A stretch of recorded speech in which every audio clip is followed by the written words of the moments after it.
Okay, like Judy said, my name is Natalia. And if you guys have questions along the way, feel free to interrupt or put it in the chat. And if I miss it as we're talking, we'll go through it at the end. So I'll make sure that everything's answered. Also at the end, the last slide has my email on it, my email address. And so if you have questions after or that you don't want to talk or ask here, feel free to email me. And also, if you just want the PowerPoint instead of the recording, I can send you that as well. Or I can send it to Randall and Judy and you guys can share it, like however you guys do it. I'm okay with everybody having it. So whatever. Okay, let's get started about plants because it's almost spring. First of all, I have to get rid of all of you people.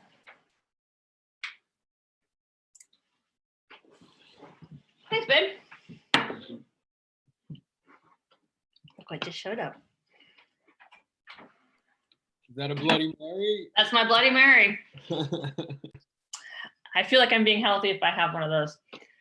Okay, so I did fall plants for somebody. I can't remember who I talked to or did a talk for. But what we're going to do, we're going to focus just on today is spring buildup. And I kind of cut spring off as anything that was done blooming by the end of May. And I realize that some of you guys you have different bloom times and different seasons across the states, but obviously it'll vary a little bit, but definitely by the end of May, I'm going to say is June for the purposes of this talk. Hopefully you know this, that pollen is a protein. It's made up of 10 different amino acids that honeybees require for good health. And not all flowers and pollen have all 10 amino acids.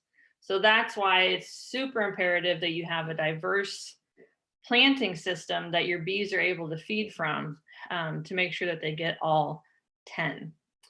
And the pollen is found on the male bits of the flowers that we're not going to talk about today because we're drinking and I don't want to talk about flower sex. That's another day. Nectar is a carb and it's made up of a few sugars, but the big three are sucrose, glucose, and fructose. And again, different flowers have different sugar makeup. And nectar is maybe a little bit more volatile than pollen. Humidity, temperature, wind, time of day, the amount and the quality will vary substantially. So even if you do have just buku amounts of high flower nectaring plants, you could still have a very dry season. And I just wanted to talk about these pictures here specifically. These are all examples, well, they're not. Two of these are examples of extrafloral nectaries. So if you look in that bottom right-hand picture, that is the base of, let's say, a plum flower. I can't remember what it is, but let's just say that. So that's at the very, very center and the very base of the inside of the flower, and the petals are around it and kind of out of the screen. So that's where you usually find the nectar, that very watery looking substance right there. That's all nectar. And so that's usually where you'll find bees and insects foraging for nectar on flowers. If a plant has extrafloral nectaries, it means that they have nectaries or nectar producing spots somewhere else on the plant itself, not necessarily just in the center of that flower. So this top middle picture is a peony bud, and the edges of the flower petals actually secrete nectar. So that's why you see ants feeding on peony buds. It's not that, it has nothing to do with opening the flower. It doesn't require, the peony doesn't require it. It just has them. And ants have found this out and take advantage of it and feed on peonies until they open and they kind of dry out a little bit. The same thing with this picture down here in the bottom left. There's another ant feeding at that little red, looks like a little cup. And then there's another one right here. that's the extra floral nectary. This is partridge pea. And so there's nectar being produced along this leaf stem. So not only will plants have nectar in the flowers, but possibly elsewhere along the plant. Just something to be aware of. A lot of flowers have nectar guides. So what we see on the left is not necessarily what the bees see that's on the right. And so it's just like, I always use the example of guiding an airplane into like the loading dock, like it's like the flags, the guy that guides you here. This is where you need to go. This is where the good stuff is that you want. And so the flowers have evolved that over time. Not all of them have it. And some of them are much more noticeable under UV light than others. Some are bigger, some are smaller. It kind of just varies depending on the flower. I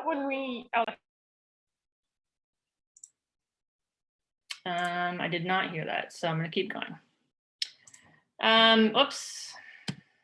So the major plant families that you're going to encounter as far as feeding bees, and not just in the spring, but also throughout the season.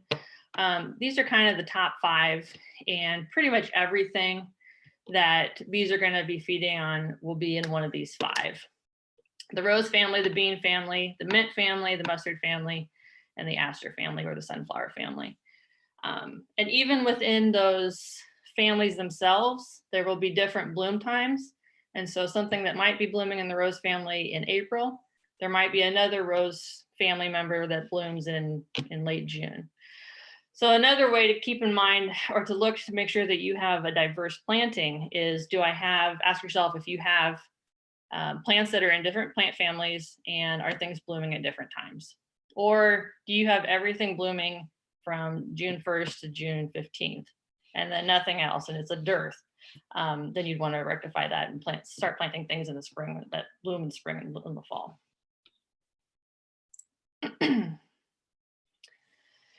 Okay, so when we're talking about spring and honeybees, woody plants, so trees and shrubs, are most important, and they're more important in the spring than probably any other season. And this is a list of trees and shrubs that should be found in whatever state and area you're in. And behind the name, in parentheses, I have if it's either a nectar source or pollen source, or if it's both, then it's N-P. And so some of these you guys will be very familiar with, red maple. Everybody talks about red maple being so important early in the spring, and it is. It's very important. Unfortunately, it usually blooms before in temperatures that are a little too cold for honeybees to be flying. But sometimes they overlap and they actually can benefit. And so I don't necessarily want to spend a whole lot of time talking about each one of these.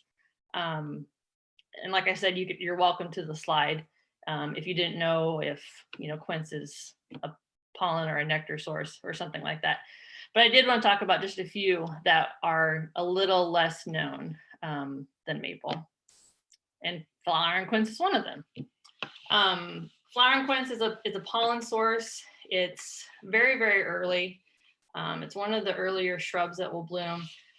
I personally think it's kind of ugly, but to each his own.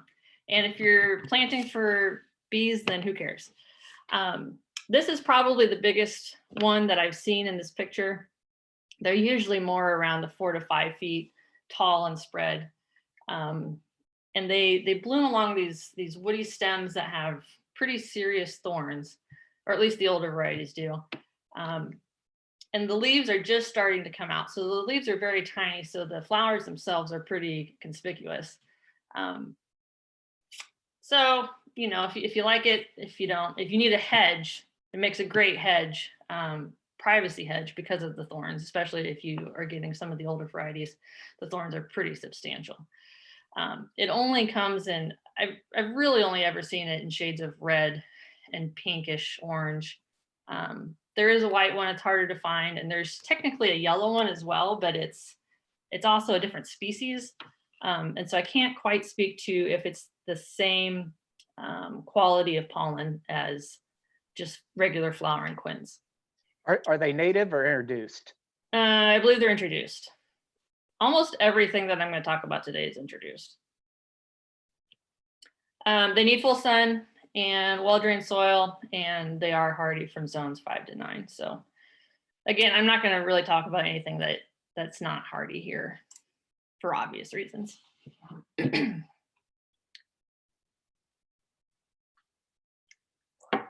Okay, hopefully you know black locust and how, let's say it's notorious. How about that? It's a fantastic nectar pollen source for bees. It's beautiful. It's in the bean family. You can see these long pendulous white blooms that really only bloom, gosh, for about 10 days to 2 weeks. I'd say usually by Memorial Day, it's done.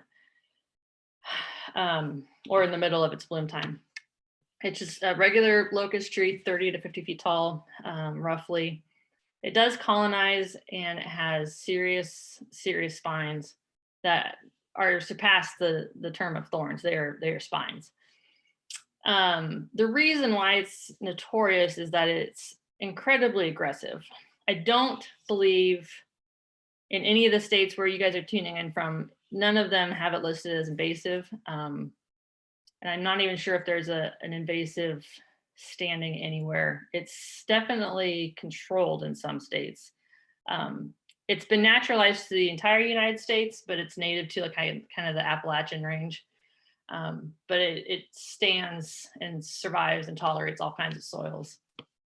And so it's pretty much US wide. So do I recommend you plant it? Probably not, unless you have 200 acres and then you're ready to manage. And by manage, I mean have like goats. Would I recommend you take it out if you already have it? No. So it's a great plant. It's just got some issues that you need to be aware of. And Ohio buckeye is another great nectar source. This is actually a native to the United States, hence the name. It always has these leaflets. It's a palmate leaf arrangement of 5 to 7 leaflets, and those flowers that you see there in that cluster are always kind of this reddish or yellowish green, excuse me.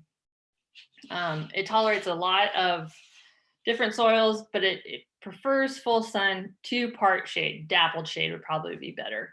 But it does very well in any of the zones that we have. It's a small tree, has a very rounded habit. Some of the other buckeyes are more shrub in form, but this is actually a small tree, and it's a really great native to have. Is that the same as a horse chestnut? That is not the same as a horse chestnut. Horse chestnuts have red flowers and a much different habit. And then as far as, so if that was trees and shrubs in that list that you saw in the beginning, and then this would be herbaceous. And so herbaceous means that the plant material dies down to the ground every year. And it's either perennial, which means it comes back every year, or it's an annual, and there's only one annual on here, and it's Sweet Alyssum. It's that picture that you see right there. And so that means an annual means that it completes its life cycle in 1 year. So it grows vegetatively, it produces flowers, it sets seeds, it dies. Hellebore, candy tuft are both nectar sources very early. Chives, another plant that's not aggressive, but can seed, let's say that. But is a great pollen source. Bachelor button, Sweet Alyssum, again, are both nectar sources. And then I just want to talk about bulbs a little bit because I feel like they kind of get overlooked as far as feeding honeybees and weeds, because they're arguably more important than anything else that we're talking about. Okay, so I just want to talk about some of the bulbs that you'll see honeybees feeding at. And this first one is winter aconite. It's super short, 2 to 5 inches tall, and I've never seen it 5 inches tall, to be honest. It's always this bright yellow color.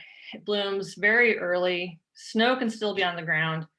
And it really prefers full sun when it's blooming, but then it needs shade and cooler type situations in the summer.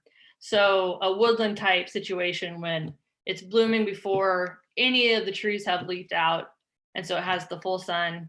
And then as the trees, the canopy leaves out, then it gets shade for the summer. And so that's usually where you'll find it.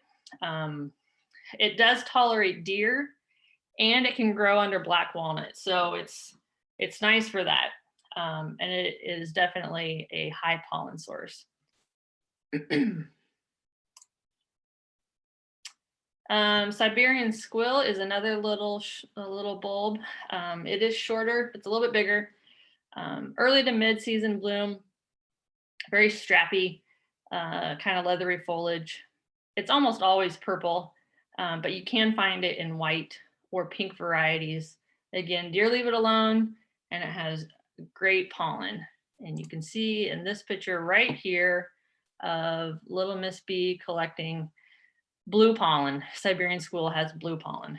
And it's one of the fewer steel blue pollen that early in the spring. So if you see your bees foraging with and carrying that, there's probably Siberian squirrel somewhere nearby.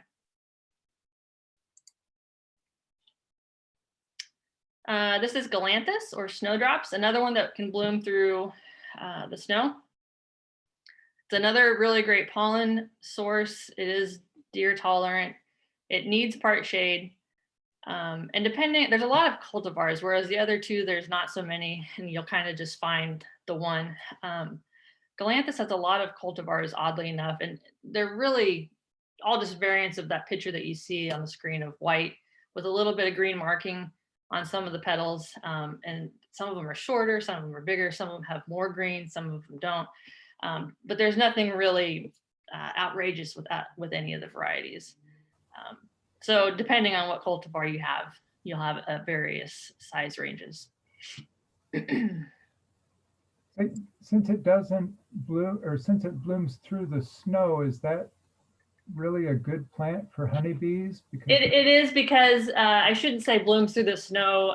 It'll be blooming, in March. And so where there is drifts of snow, and there's still snow piled up from, your 12-inch snow blizzard that you had the other day. And then there's other spots where it's sunny and it is completely melted. That's where you'll see it. And that's around the time that you're going to start seeing honeybees forage. So I shouldn't say that it's blooming through 12 inches of snow. It'll be a little warmer than that. And everything that I'm actually talking about is blooming after red maple, which I kind of consider the first thing to really get noticed by either humans and or bees. And so, and willow too, I guess I should say that. And those two are the two that I feel like get missed the most because of temperatures. And then everything else after that is usually fair. What about red cedar? I mean, when the red cedar, you can see the pollen all over them when they come on. And I've never seen honeybees or read anything about them feeding on it. It doesn't mean it doesn't happen, I guess. I just I was curious, just because you see the red cedar about that same time as the maples with all the pollen on them. Right. I mean, you can see it from the road in the road ditches even, right. And I don't know if that just means that it's not like the quality that they need or what, or if they are feeding and we just haven't seen it. I guess, I don't know. Add that to your research, Cody, for 2021. Grape hyacinth is another mid-spring bloomer. All shades of purple. There's white and yellow cultivars as well, but if you have grape hyacinth, why wouldn't you want purple? Very deer tolerant and a great pollen and nectar source. And so the flowers are super tiny. Each one of those little bells is one individual flower, but because they have so many flowers on one stem, it kind of makes it more worth the while for bees to be feeding on it. But it's a great plant. It naturalizes very, very well. So if you plant 5, eventually over time, it'll slowly spread like daffodils do. Daffodils are not necessarily something I would recommend for honeybees, but if you want spring bloom from bulbs, a few daffodils will eventually get you a big display, and tulips, on the other hand, are completely opposite. You'll start out with 5, and then soon you'll have 0. So they decrease over time. Daffodils increase over time. Muscari is the same way. It'll increase over time. No bulb is like aggressive, but it's just more of like, hey, I like it here, you know, kind of sending out more of itself. In China Doxa or Glory of the Snow, I've seen various findings, I guess, on what this provides as far as pollen or nectar. And I've seen bees feeding on it. It looked like they were collecting pollen, but also you can't really tell unless they have some on them. So maybe there's nectar too, but I'm guessing it's pollen. It's another early spring, pink, white, blue. They're mostly this blue shade that you see in this picture though. And again, another one that naturalizes well, so you get more bang for your buck. And then crocus are probably one of the earlier ones, another good pollen source. Full sun, it'll tolerate part shade, but they won't bloom as well. And again, depending on cultivar, we'll have various sizes.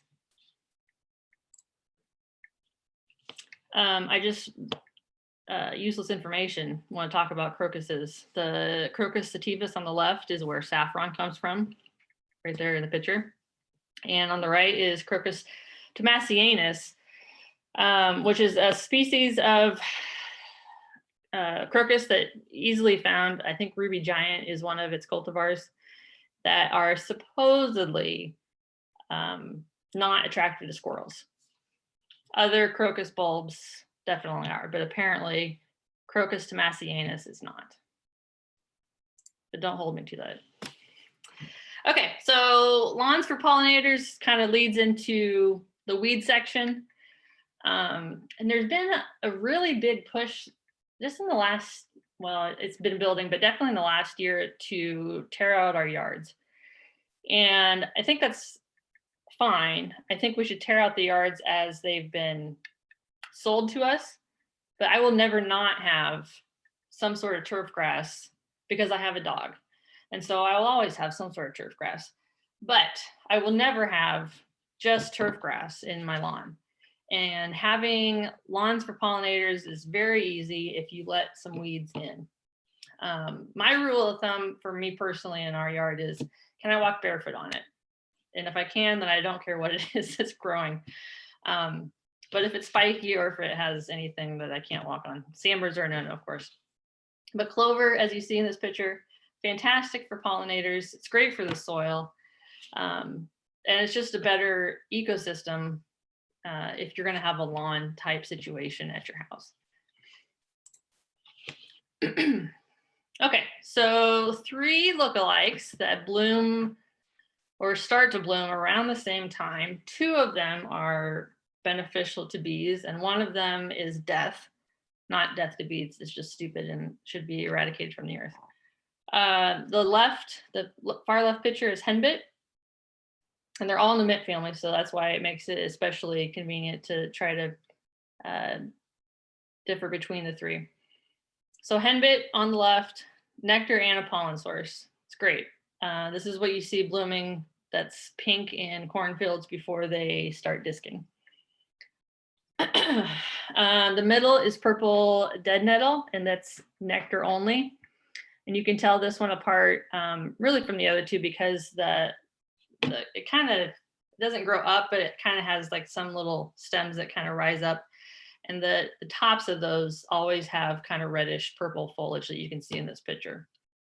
And on the far right is Creeping Charlie, which is worthless, and it's a perennial, and I hate it. And if you have it in your yard, I'm sorry. The other 2 are annuals, I should clarify. Creeping Charlie is a perennial. It has the bluest flowers. It also has the most rounded, scalloped leaves. And it'll take over wherever it is. and it takes multiple pesticide applications to get rid of it. So if you see the other two, fine, good, feeding bees. Creeping Charlie, bad, run away.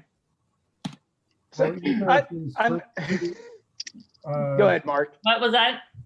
I'm wondering if either of those first two would help choke out the creeping Charlie. I do have it in my yard, but only for 35 years or so, and I've tried to kill it. I would say it would depend on how established the creeping Charlie is and how established the henbit and purple nettle are, and probably even then not, because they're annuals and they just disappear after the spring, you know, after they throw their seed, and creeping Charlie is just like, oh, it's spring now, I'm getting ready to go, you know. So a blowtorch. I really hate it. I don't know if you can tell, but I hate it. So I was going to ask on the creeping Charlie, I've seen bees working it. Is it just that there's nothing else and they're desperate? I 100% don't believe you. All right, I'll take you a picture this spring. No, it's possible. It's also possible it could have been another mint flower. That's why I was wondering too. I'm wondering 20, now. 20 other ones that I'm not even talking about. Yeah. Right. Creeping Charlie foliage smells bad. Like they're all in the mint family, so they all have square stems. Right. But Creeping Charlie, I feel like, and so they all have a pungent odor, you know, when their leaves are crushed. But I feel like Creeping Charlie is different. FYI. If they did, I mean, it wouldn't necessarily surprise me, but it's not something that I would expect to see them to go to on a regular basis. Let's say that. So yeah, like you said, maybe if they were desperate or.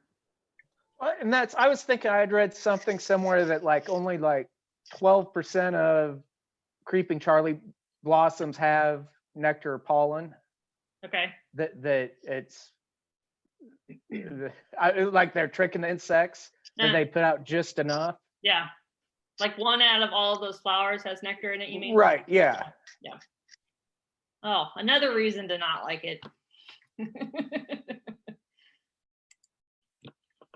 Natalia, is lamium in this group? Is lamium in this group, and what are the benefits of lamium? Lamium is in this group. It would depend on which one, I think, if it's a nectar or pollen or both. But it's another mint family member, so probably to assume, I would say at least nectar. Yeah, mine has yellow flowers, variegated leaf. Okay. Yeah. I'd say at least nectar, unless it's a cultivar of ornamental that, you know, it's been bred out, which is possible. Okay, another weed is chickweed. I find it interesting that this is an important pollen and nectar source for the bees, because this is a very tiny flower. I included two pictures because what you're used to seeing, or at least what I'm used to seeing, is that top picture. You know, you can barely see the flowers, and you can kind of see that weedy, stringy foliage, you know, with the tiny little leaves on it. And then if you get up close, though, that's what the flower actually looks like. And it's 1, 2, 3, 4, 5 petals, but they're so dissected that it looks like there's 10, but there's actually only 5 petals. Always white. It's an annual, so again, it'll flower early in the spring, throw seed down, and then be done. And so, like, if you want to pull it out, if you want to leave it while it blooms, then you can easily pull it out, because that's very diminutive root systems, because it's an annual. You'll see it in part shade, some sun. It tolerates very wet soils, usually disturbed, so like new construction and things like that, but it does have a good pollen and nectar source, or is a good pollen and nectar source. I didn't want to talk about the mustards and the clovers too much, just because I feel like maybe you already know this, but sweet yellow clover, top left, white clover, sweet white clover below it, wild mustard top right, and then Dutch white clover on the bottom right. And all of them provide both nectar and pollen.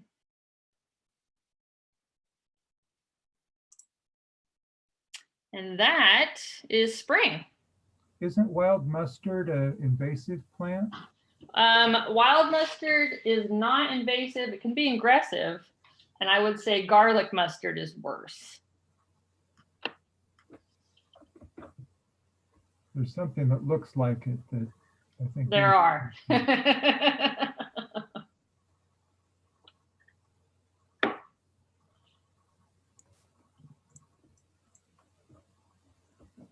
Great. Does anybody have any questions for Natalia about other spring planting? Well, I'll get it started off. What do you think is maybe like the earliest? I know there's a lot of the early plants provide pollen. Mm-hmm. And you went through a whole list of plants just now. What do you think is some of the earliest? What are some of the earliest nectar producers? Let me look at the list. And I can tell you.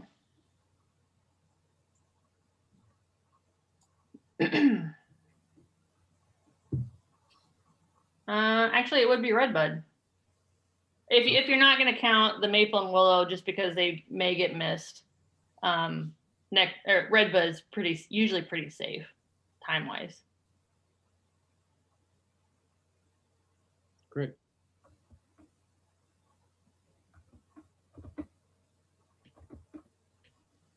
For those people that have just a ton of room or maybe a good neighborhood association that would share the planting chores to make it bee friendly, is there a list of these that show approximately when they're blooming so that we could plan what we're going to plant so that we are covering as much of the time span as possible with flowering plants? Especially trees, because I think trees put out a lot more pollen and nectar, per square foot that you use than any other kind of plant. Yeah, I would say probably not, just because it's so hard for, like if you're making a plant list, to recommend, to put any sort of date on it is really hard because it's going to depend on the weather, like you have a late spring, you have an early spring. But then also that list is then really only accurate for that town, that part of town, like North Lincoln is different than South Lincoln. So there's organizations usually shy away from doing any sort of like, this is going to bloom this day. Or they'll say blooms March, but what March, March 2nd or March 30th. But the answer in horticulture is it depends. And so for that reason, there's not usually time lists. It doesn't mean I couldn't make one, but there's not usually ones just hanging around.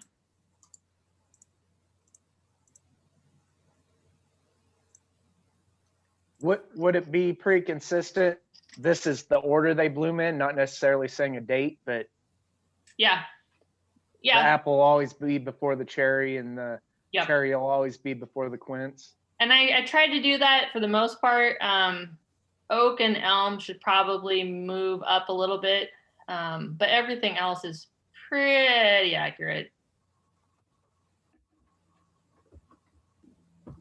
On the oaks, are white oaks opposed to black oaks or red oak family?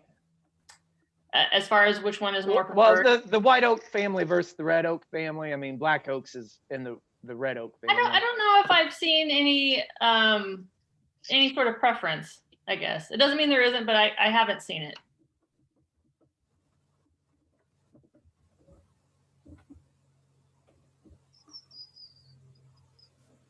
So as far as cold weather blooming, will the bulbs, is that your best case scenario for that? Because I live in an area where I always get froze off late. Yeah. Well, if you get froze off for like fruit trees, like apricot and peach are pretty notorious for being just a hair too early. cherry, plum, and pear are just a hair later. And so sometimes they can avoid that. If you wanted to talk about woody plants. But yeah, otherwise the earliest herbaceous would definitely be those bulbs. We got a couple questions in the chat. All right, hold on just a second. I was going to just ask mine that I put in the chat too. I have a neighborhood association that puts out just a whole bunch of hanging basket plants on street lights. And I can't remember what plant they put in there, but I did research and I know it's not good for honeybees or any other pollinators. Sure. Do you have recommendations that I could suggest to them on what they could plant that is a draping kind of plant that looks good in a pot, that would do well getting watered about once a week or so every 10 days? Because they have trucks that, or a truck at least, that goes around and waters them pretty regularly. I don't know what their schedule is. You know, Mark, I might have to think about that as far as the trailing goes. Because there's fewer of those, obviously, than just regular bushy little annuals. But I'm guessing, you know, because those street lamppost planters are pretty common, you know, in towns. And so they probably have, you know, like the filler part and the hanging part that they want to keep. So I don't know as far as draping, but also bee friendly. Because it'd also have to be super, super full sun. Can you turn that light on, please? Or maybe what I really need is a combination of plants. Maybe if there's something that would stand straight up and circle lower, you know, mid-range or lower, and ideally, because I think this is just what they like, if it would drape down over cascade. Sure. You know, but maybe I need a trifecta kind of approach. Right. And I'll send you my email. I don't. Okay. Yeah, I'll keep thinking about that. And did you display your email earlier? I did. Let me pull it back up. It's natalia.bjorklund@gmail.com, and I just have to point out that if you do not spell that right, I will not get it. And I spell it wrong all the time, so make sure that you spell it right. Thank you. You bet. Natalia, is that the hybrid, like he's talking about hanging baskets, and right away I think of the trailing petunias and maybe some medium stand. Isn't it true that those are pretty much pollen net free, the hybrid plants like that? Yes, that is correct. Every once in a while, you'll find one variety that somehow has attracted something, and so I don't know if it means it has, excuse me, pepper in the Bloody Mary. If it means that it has a really strong nectar guide that obviously they didn't care about, you know, when they were breeding that, or if it does actually have nectar and/or pollen. But yeah, every once in a while. But yeah, usually the Calibrachoa and the petunias and geranium are just ornamental for our eyes only. There was a question in the chat about partridge pea.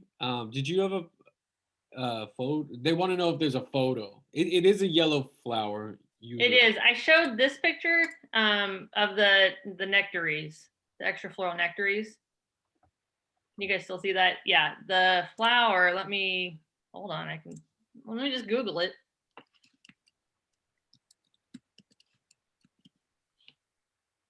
Partridge pea blooms after June, though, doesn't it? Oh, probably. But that was I Well, wanted you to were show, showing the I wanted to show the plant next parts. Yeah. So it's pretty. It's pretty. It's pretty. You know, but it's yellow. It's always that yellow. You would have to switch what screen you're sharing. We can't see. Oh, I'm so sorry. I'm so sorry. We weren't able to see your Google search. Oh, Zoom. Well, no, I can't. I think you Yeah, were going to I've got share a big patch of partridge pea, and the bumblebees really love it. The honeybees work a little bit. Yeah. Our research shows that partridge pea is one of the main summer pollen sources for our bees. Really? Yep. Clover and partridge pea are the two main things that they're collecting pollen from. Now, see, that's a good point, because can you guys see the yellow flower now? Yep. Okay, so that's partridge pea. What I have observed, like looking at partridge pea and like hearing that, is not always the same. So if you guys see honeybees consistently year after year feeding on plant X, then plant more of plant X. I never see honeybees on partridge pea, ever. I rarely even see in wild bees. But the literature says that it's very important for pollinators, not just honeybees. And so I would never not include it, but yeah, so and serviceberry is another example. Like technically I could have included that because it would be an early spring shrub, but it was in my research, and I didn't see a single bee on it in 3 years' time. So then it's like, well, what does that mean? Like, are people just saying this plant is good because it blooms in the spring? Because clearly it's not. Well, and I think that maybe our bees in our research, it had to do with our sites too. So a lot of our sites were near areas where it was almost exclusively agricultural land. Yeah. And so when the bees are out there and there's a dearth of flowering plants, they're sort of like probably they prioritize which ones they want to go to first. Partridge pea is all, there's no more clover left, then they're definitely going to be going to the partridge pea. It might be in that sort of situation too. And that's a good point, too. I think that it's another plant that if you have one plant, you're not necessarily going to see anything feed on it. But if you see a whole field of it, then generally they're more likely to be found there, I guess. That is not really the way to answer that, but yeah, so. And I think time of day even, because like my experience with partridge pea, I walk the dogs through it in the early morning. The bumblebees are buzzing on it. If I go back later in the day when it's warmer, the honeybees are in it too. Right. Yeah. Yep. That's a good point. Yep. That time of day, as far as what is available from the flower to the bee, is definitely a factor. Natalia, there's a few questions that I have here for you in the chat. The first one is, I collected a large amount of wildflower seed, including aster, to plant on an empty blot.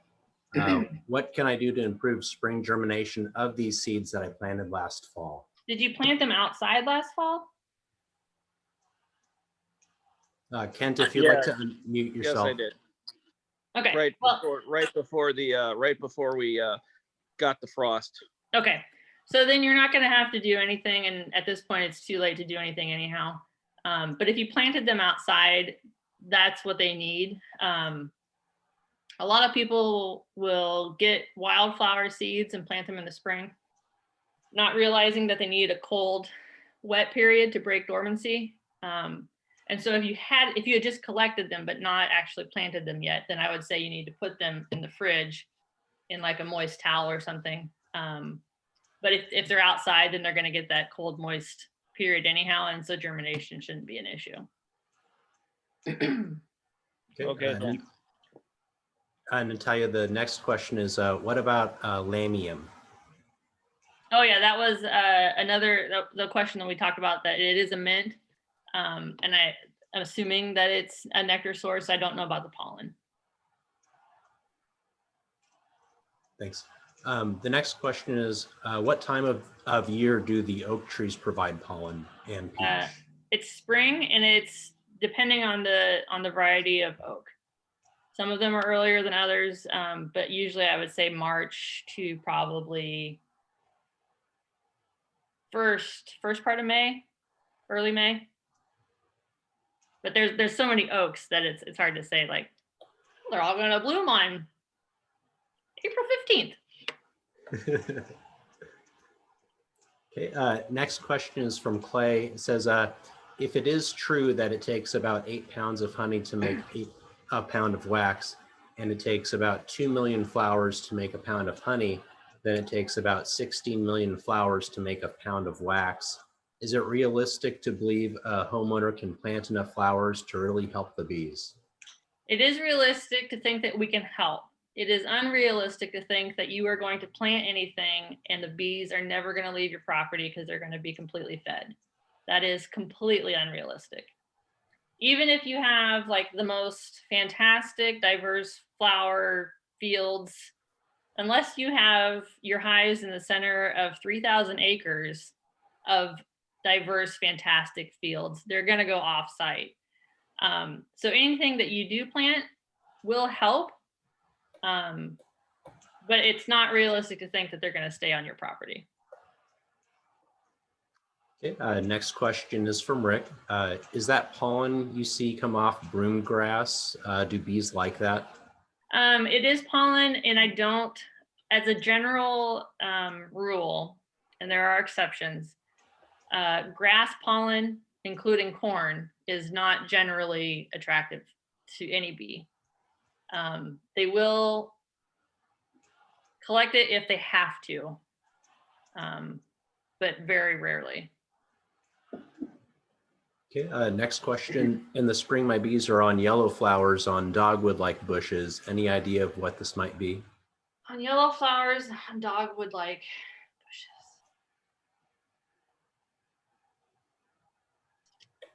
bushes. No, and it is not forsythia. I can guarantee you that, which is yellow. Maybe ask them. I'll ask them to send us a picture, and then maybe we can Jenny, forward it to you. can you give any other description? Otherwise, yeah, send a picture. Yeah, if you can send a picture to the Bee Lab, you can just email us. I'll put our email in the chat box, and if you just want to send us a picture of that, we can forward it to Natalia, and she can help you answer that question. Luke, I can see the chat box now, and I just want to point out that you skipped your own comment that Creeping Charlie was used to make beer before hops became popular, and I do not believe that it turned out great. You were clearly drunk when you tried it. So actually, the first time that he made it, it didn't turn out as good, and then the second time it actually turned out decent. I enjoyed it the second time. You don't agree? 100% do not believe you. Have you tried any of that? No? No. I don't think she would. You even give it a chance? She really dislike Creeping Charlie. I'm trying to get across to you guys that if you have Creeping Charlie, you need to burn your house down and sell the property. I think we need to promote this idea to all the little local brewers and urge them to come to my house to get all their raw ingredients. You should market it, Mark, and then then be like, look, this is a holistic way of making beer. Come buy it from me. Yeah, I've had an organic yard for 30 years, so yeah, come and get it. And I have to really entice them. I'll say, bring as many people as you want. For $5 an hour, I'll let you harvest my crop. Yeah, there you go. There you go. Okay, Natalia, there's another question. I have several bags of sweet clover still in the bag. What do I do to get it going in the spring? If you do any sort of, oh my God, I'm drawing a blank. What's that called? Aerate. Sorry. If you aerate your lawn, after you aerate in the spring, throw the seed down, and that would be a great way to get good soil to seed contact. Depending on how old that seed is, it might not have a very high germination rate, but I would never throw seed away. Like, at least throw it out into the lawn and hope for the best. But other than that, there's not really a whole lot that you need to do. Should it be frozen or refrigerated for 6 weeks before you scatter it? No. Okay, because I've got some too. Yeah, I just put it out. Okay, Natalia, Mark did ask, do you know what fall blooming witch hazel trees? Yes, the fall blooming and the spring blooming both attract bees, but I don't know if I would say that they are attractive to honeybees. They are to other pollinators, but not specifically honeybees.